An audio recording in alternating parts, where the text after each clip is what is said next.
Assalamualaikum warahmatullahi wabarakatuh. Berjumpa lagi dengan saya. Gimana kabarnya teman-teman? Semoga teman-teman dalam kondisi yang semakin sehat ya, semakin membaik dan terus membaik hingga menuju sembuh ya. Amin ya robbal alamin.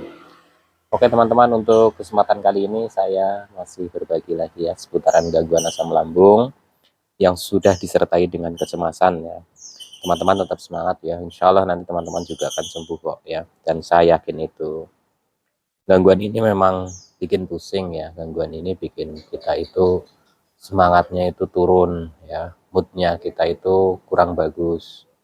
Kita itu kadang merasa minder ya dengan kondisi kita ya pada saat mengalami gangguan asam lambung ya. Kita itu pingin seperti yang dulu, yang kemana-mana itu tanpa ada rasa takut, tanpa harus memikirkan sensasi ini itu. Pastinya teman-teman udah rindu yang seperti itu ya. Tenang saja teman-teman ya, memang gangguan asam lambung ini pulihnya itu butuh proses. Jadi pada saat kita menghadapi ini butuh kesabaran yang ekstra. Kalau kita nggak sabar, kita pinginnya buru-buru, malah kecemasan kita akan semakin tinggi ya. Itu pengalaman saya. Nah, untuk topik kali ini saya mau bahas nih, ciri-ciri kumat asam lambungnya dan ciri-ciri kumat dari gangguan kecemasannya ya. Ini versi saya ya teman-teman ya. Ini berdasarkan pengalaman saya, pengamatan kepada diri saya sendiri ya. Jadi mungkin saja bisa berbeda dengan pengalaman orang lain ya. Jadi begini ya teman-teman ya. Untuk penderita gangguan asam lambung itu kan sensasinya itu bukan hanya di fisik saja ya, tapi juga di psikis kita gitu ya. Ibaratnya mental kita itu jadi terganggu, mental kita itu jadi down ya. Nah, ciri-cirinya kalau kita itu sedang mengalami kumat asam lambungnya ya, gangguan asam lambungnya. Dan nanti saya akan bagikan juga ciri-ciri kumat dari kecemasannya gitu ya, atau anxiety-nya ya, cemasan yang berlebih atau gangguan cemasnya. Yang pertama adalah ciri-ciri kita itu mengalami kumat asam lambungnya. Nah, ini sebenarnya kalau teman-teman bisa mengamati ya, ini solusinya atau apa yang harus kita lakukan itu menurut saya sih ya cukup simple ya, tidak ribet ya. Nah, ribet itu kan kalau kita itu berbarengan pada saat kita itu kumat asam lambungnya juga kumat kecemasannya, karena kita itu kan pikirannya itu jadi macem-macem gitu ya. Nah, salah satunya adalah ketika kita itu terbangun di malam hari. Kita terbangun di malam hari, kita itu terasa itu tenggorokan itu kayak apa namanya di sini itu kayak nggak nyaman gitu ya. Tenggorokan nggak nyaman, rasanya itu ganjel, terus itu seperti kayak ada makanan yang nyangkut gitu ya teman-teman ya, kayak ada makanan yang nyangkut di sini. Nah terus kalau buat napas itu jadinya kayak berat ya, kayak berat, terus pokoknya nggak nyaman ya. Itu biasa terjadi itu di malam hari. Jadi pada saat kita tidur nih ya, kita sudah tidur ya, kita sudah lagi enak-enak tidur, tiba-tiba kok kita itu terbangun ya dengan sensasi fisik yang nggak nyaman, terutama di tenggorokan dan bagian dada. Ya, ada yang bilang seperti tercekek gitu ya. Itu saya juga dulu mengalaminya. Nah, pada saat dulu itu saya mengalami, ya awal-awal itu saya juga bingung ya teman-teman ya. Ini apalagi? Ini apalagi ya. Padahal saya tahu kalau waktu itu saya juga sedang mengalami gangguan asam lambung ya atau GERD gitu ya. Nah, sensasi seperti ini kan sebenarnya umum. Tapi pada saat itu kan saya sudah merasakan yang namanya sensasi ini itu sudah jarang nongol gitu ya atau jarang muncul. Tiba-tiba muncul lagi. Nah, itu kita bisa amati. Ini biasanya ini kumat asam lambung atau serangan dari asam lambung gitu ya, teman-teman ya. Kita amati dari sebelum kita tidur ya, teman-teman. Jadi sebelum kita tidur itu kita itu amati coba. Tadi siang saya habis makan apa? Atau mungkin paginya ya, atau mungkin sorenya. Biasanya ya, yang saya amati pada diri saya ya teman-teman ya, kalau saya itu makan makanan yang sifatnya itu pemicu asam lambung ya, jadi pada saat sudah mulai membaik itu kan, kita itu sudah enak gitu ya, dan saya itu mencoba makan makanan yang tadinya saya pantang nih, ya. Jadi pas pada saat saya makan, di pagi hari itu udah nggak kerasa. Beda dengan kita itu masih banyak sensasinya ya teman-teman ya, masih parah lah ya. Itu mungkin begitu makan-makan pantangan itu langsung berefek ya. Tapi ketika kondisi kita sudah mulai membaik ya, mulai membaik. Nah, kita makan-makan pantangan itu belum tentu langsung kumat ya teman-teman ya. Nah, ini biasanya terjadinya itu di malam hari. Nah, ini ya teman-teman ya. Nah, kalau sudah seperti ini, biasanya kan panik ya. Sabun dulu sama seperti itu. Karena kejadiannya sudah berulang gitu ya. Sudah enak, membaik, terus kumat seperti ini. Ya saya amati ya teman-teman ya. Jadi setelah merasakan seperti ini berulang-ulang, saya coba untuk tenangkan diri. Karena apa? Karena saya yakin sekali ini karena kumat asam lambung gitu ya. Nah, pada saat kumat itu ya, apa yang harus kita lakukan? Pertama adalah kita itu duduk ya teman-teman ya.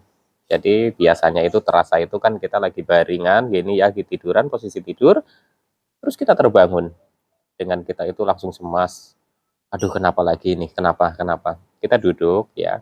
Kita coba rileks. Terus kita itu minum air putih hangat ya. Nah, setelah itu ya teman-teman jangan jangan berpikiran yang macam-macam ya. Ini menurut saya ini memang sensasi asam lambung ya. Jadi bukan sensasi yang lain-lain lah gitu ya. Yang maksudnya ini karena faktor gangguan jin atau gangguan apa gitu. Tidak ya teman-teman. Ya memang terjadinya biasanya itu di sepertiga malam ya. Pada saat kita sudah tidur. Nah, kalau sudah minum air hangat, kita sudah rileks ya, usahakan kita itu untuk bersandar ya, bersandar mungkin di tempat tidur itu bisa di apa alasin dengan bantal ya, bantal itu agak menyender seperti ini kayak saya gini ya. Itu sambil rileks, sambil apa namanya? Olah nafas ya teman-temannya. Nanti kalau udah rileks, rileks itu mereda gitu ya, mereda gitu. Nanti biasanya bisa tidur lagi ya teman-teman. Tapi kalau baru awal-awal ya, awal-awal mengalami seperti ini gitu ya, itu mungkin kaget gitu ya, jadi nggak bisa tidur lagi. Karena apa? Karena kecemasannya tinggi. Kok seperti ini muncul lagi gitu ya teman-teman ya. Sebenarnya teman-teman nggak usah terlalu panik ya ketika kondisi seperti ini sedang terjadi. Yang penting teman-teman itu tetap rileks, minum air putih hangat gitu ya, terus sudah gitu bersender. Nah, untuk menanggulanginya ya teman-teman, ini saya itu berdasarkan pengalaman saya ya. Jadi untuk menanggulanginya, ketika kita mau tidur, kita siapkan posisi tidur itu dengan bantal yang agak tinggi ya. Tidurnya jangan sejajar begini, jadi agak miring begini ya teman-teman ya. Itu bisa membantu ya teman-teman ketika mungkin ya di siangnya atau di sorenya itu kita makan makanan pantangan yang memicu asam lambung. Nah, pada saat malam itu asam lambungnya itu banyak, itu apa bisa membantu supaya tidak naik sampai ke sini, ke tenggorokan gitu ya. Nah, teman-teman juga perhatikan juga, amati juga sebelum tidur ya. Jadi teman-teman itu makannya ya minimal ya sebelum tidur itu ya. Kita makan nih, kasih jeda dulu ya 2 jam ya, kurang lebih lah ya teman-teman ya. Tapi ya minimal 2 jam lah ya teman-teman. Saya dulu praktekannya itu minimal 2 jam baru saya itu tidur. Supaya apa? Supaya pada saat tidur itu kita itu makanannya udah turun dulu gitu ya teman-teman ya. Jadi itu apa namanya antisipasinya ya. Nah, ada juga ya teman-teman mungkin yang bingung ketika teman-teman itu merasakan dadanya itu celekit-celekit ya.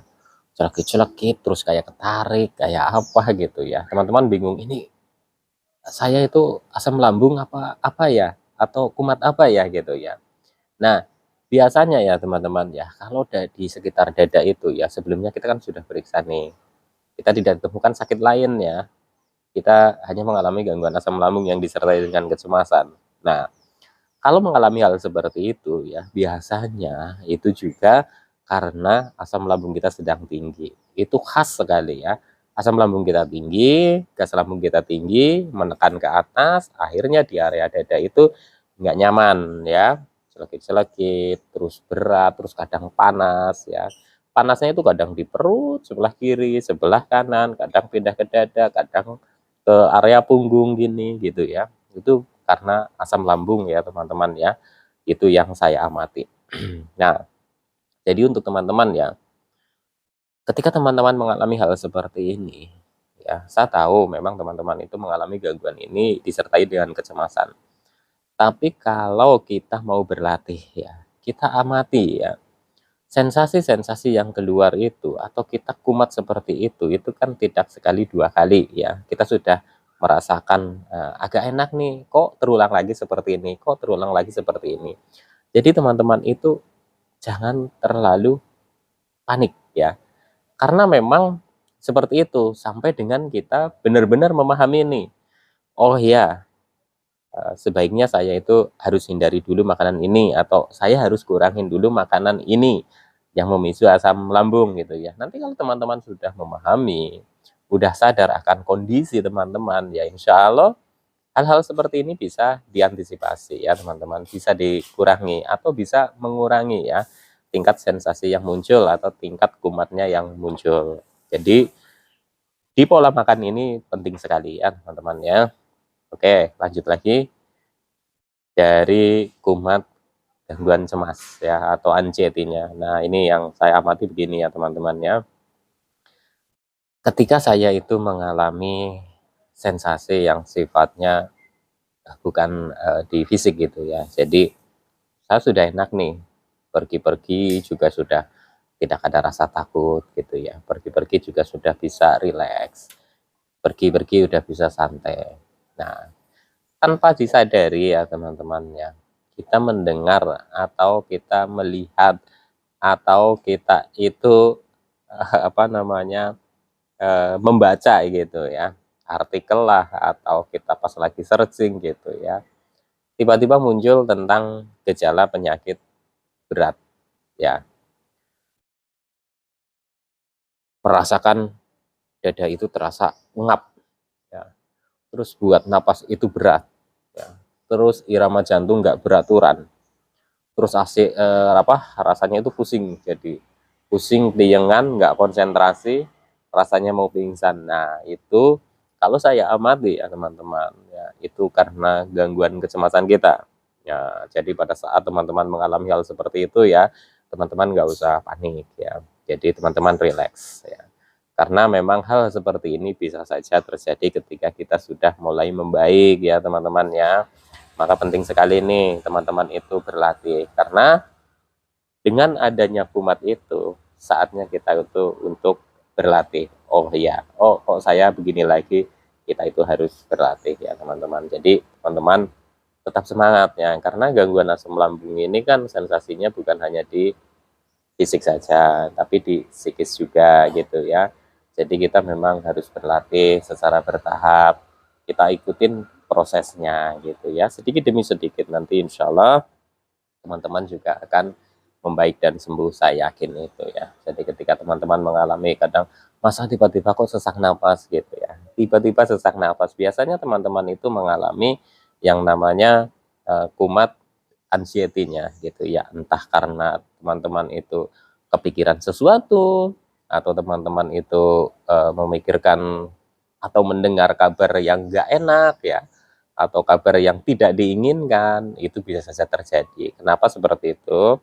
Ya, karena di fase kita sudah mulai membaik ya, jarang sensasinya, terus sensasi psikisnya itu kadang muncul, itu ya sesuatu hal yang umum menurut saya ya teman-teman. Jadi teman-teman itu nggak usah terlalu panik, nggak usah terlalu bingung ya, karena seiring berjalannya waktu nanti teman-teman itu menghadapi gangguan ini dengan santai, dengan rileks, dengan sabar dan ikhlas, teman-teman akan menurut saya akan lebih cepat membaiknya dan lebih cepat sembuhnya ya. Amin ya rabbal alamin. Oke teman-teman ya, teman-teman jangan bingung lagi ya. Insya Allah nanti teman-teman juga akan sembuh. Kita amatin saja pada diri kita sendiri dulu. Kita sesuaikan saja ya kondisi kita gitu. Jadi kalau kita baru bisa beraktivitas sedikit demi sedikit ya nggak apa-apa ya, bertahap ya teman-teman. Kalau memang kita masih merasakan cemas, masih merasakan gelisah kalau di tempat umum atau kalau mau pergi dan lain-lain, nggak apa-apa. Yang penting teman-teman mau berlatih, insya Allah nanti juga akan normal kembali. Oke teman-teman ya, sekian dulu, nanti disambung lagi dengan topik yang lain ya. Tetap semangat, salam sehat jasmani dan rohani. Wassalamualaikum warahmatullahi wabarakatuh.